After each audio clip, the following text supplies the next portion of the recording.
Well, hello, LinkedIn, X, Twitch, Facebook, and of course, the ever-present YouTube. My name, sorry, my name is Frank Lavinia. You can catch me at the following URLs. And yes, I am aware that I need a haircut. Today is there's a nor'easter up and down the East Coast. I know folks that are up in New England that are getting snow. Here it's just rain, lots and lots of rain. I live on top of a hill, and I'm seeing puddles that are just like not going away. In fact, for the first time, I saw my driveway like covered in water, like just completely sunken. Which I didn't know it could do that. We've only lived here a couple of years now, so um, such as it is. But there's something here I wanted to share, and I find it very interesting. And I'm going to see if I can share the system audio as well, because this matters. I saw this on LinkedIn News that musicians are, I wouldn't say revolting, maybe raging against the AI machine, and quite a wide array, right? That's Elvis Costello. Katy Perry, Pearl Jam have signed an open letter to tech platforms, ironically on kind of a gated thing. But if you look at the list of artists, man, it's a pretty wide range of people. From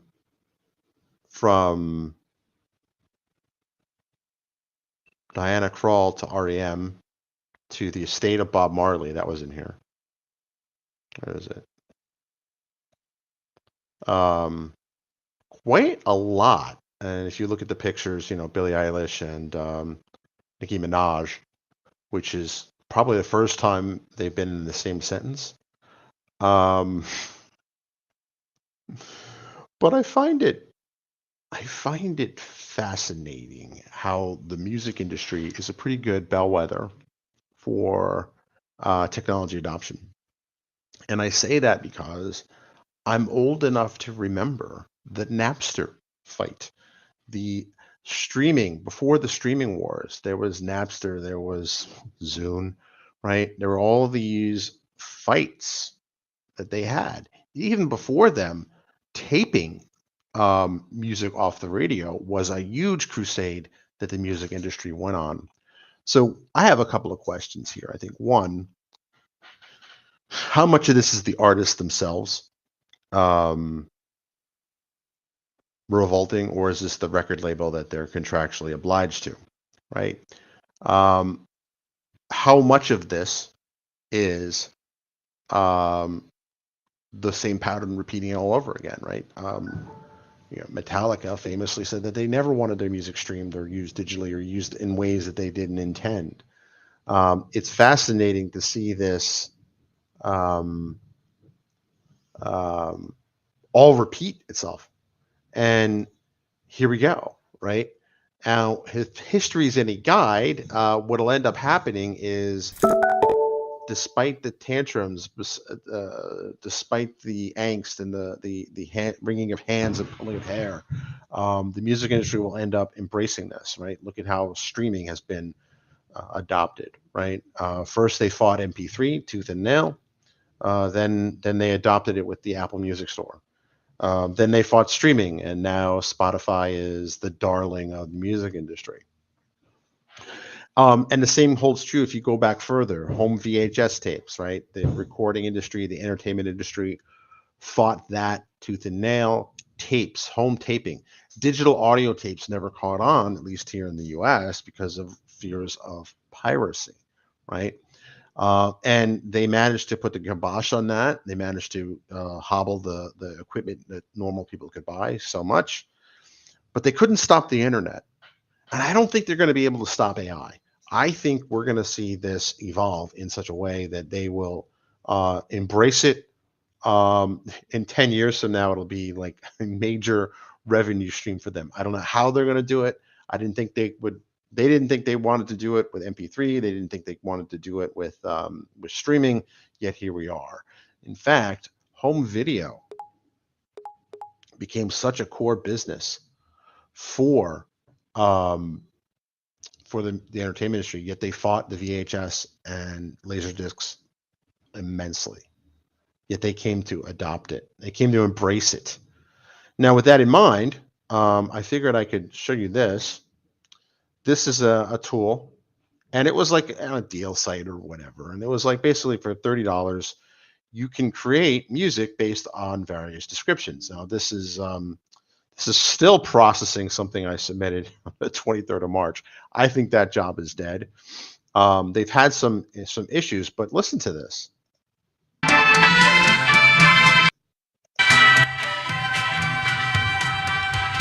I don't know if that's going through,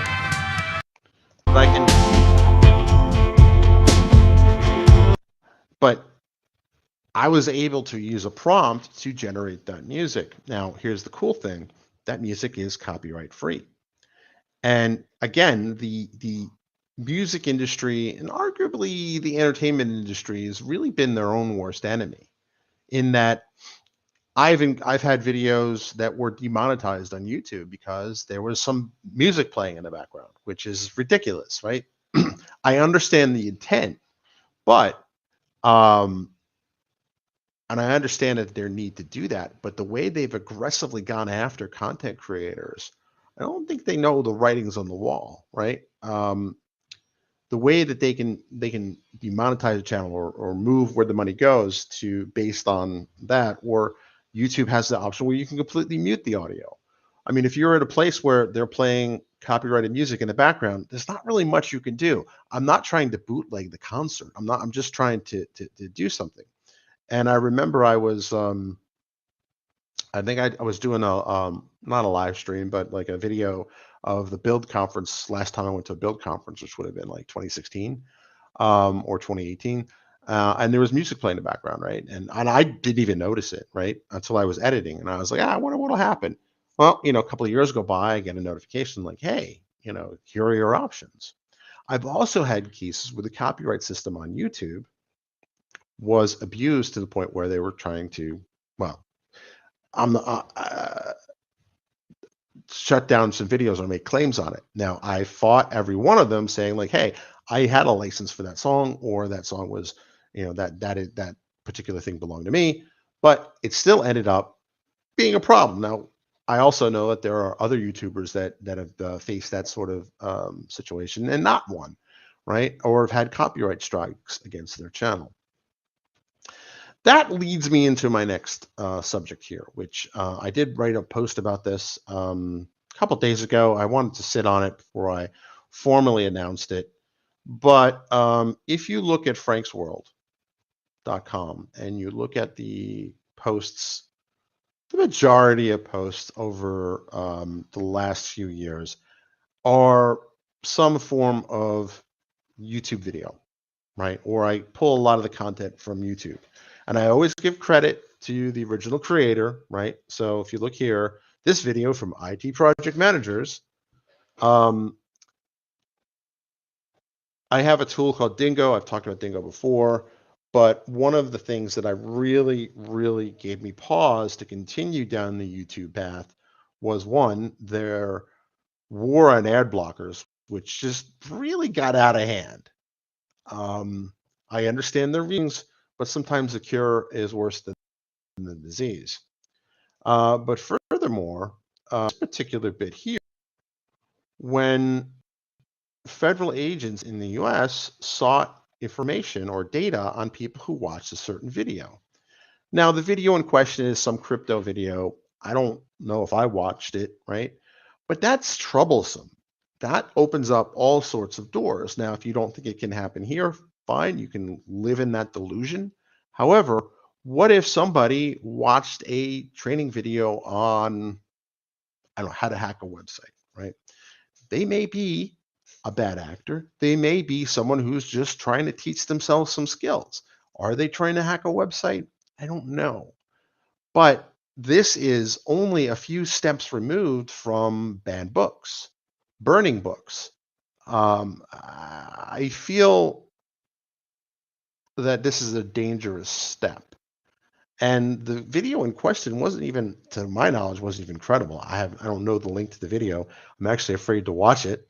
And who knows what sorts of things I've watched that would get me on a list, right? What if they didn't like, Steve Wozniak suing YouTube, right? And I watched that, right? So combined with, and it's unclear whether or not they got the data. YouTube, as I'm told by a couple of people, has a history of complying with all of those things and not sticking up for the privacy of their users, which really ought not to surprise us because, well, YouTube privacy is not really their top of mind for them. That I find troubling, and I've been kind of on the fence because I'm only getting one view. There's a lot of creators that are moving off of YouTube for reasons, real, imagined, large and small, silly and profound, and everything in the middle. So I am going to probably not. If you look at the numbers on my blog, if you look at the numbers in terms of the posts that I've had. And I've done another stream on this, right? Last month, 117, 116, 118. The current record is November of last year, 229. I am going to probably not hit those numbers for a while. Why? Because I've got a lot of other things going on, and I did say I was going to do this, but really kind of this was the final catalyst. I will still promote blogs. I still will. I mean, I still will blog, but I'm going to make them more, instead of hitting for numbers and quantity, I'm going to go more for quality. So I'm probably not going to hit the 100 plus. I say that, but every time I contemplate to stop, someone will come to me and say, I really like your blog. I really like what you highlight. So I probably will continue to do that. But in parallel, I'm going to add other platforms to my rotation list. So I'm not just pulling in from YouTube. I'm also going to find more creative ways to create content. Say that 10 times fast. For instance, if you've been watching my LinkedIn feed, I've been getting creative with, we have two characters, Bailey, and another character called Gen AI, who I basically kind of created a character, created a custom GPT, and I use that to create a custom GPT to represent those characters. And then I tell it the news, and I say, hey, can you, based on your characters, write a script for this? Then I then feed that to an AI and then I run it. Now, I'm not sure if this will play. Good day, listeners. You're tuned into It Data is. Driven, where the facts are always AI. And so with that, so just going to find more creative ways to use my kind of restless mind that's always firing, much to my, up till now, it's been kind of almost to my detriment, but find ways to kind of harness that. And you're going to see me use AI in some creative ways. So obviously, if you listen to the Data Driven podcast, you know about Bailey. So I've added another character called Gen AI. Get it? Ha ha ha. Because everybody talks about Gen AI, right? So I have them kind of read the news as AI agents. They read the news to you. I just figure it's a fun little thing. I think I've got 3-4 episodes now, and that thumbnail, as you can tell, was also generated by AI. So with that, I'm going to end the stream because I have a meeting starting, and I figured I would just share that, just a little bit of wisdom, and you have a great day.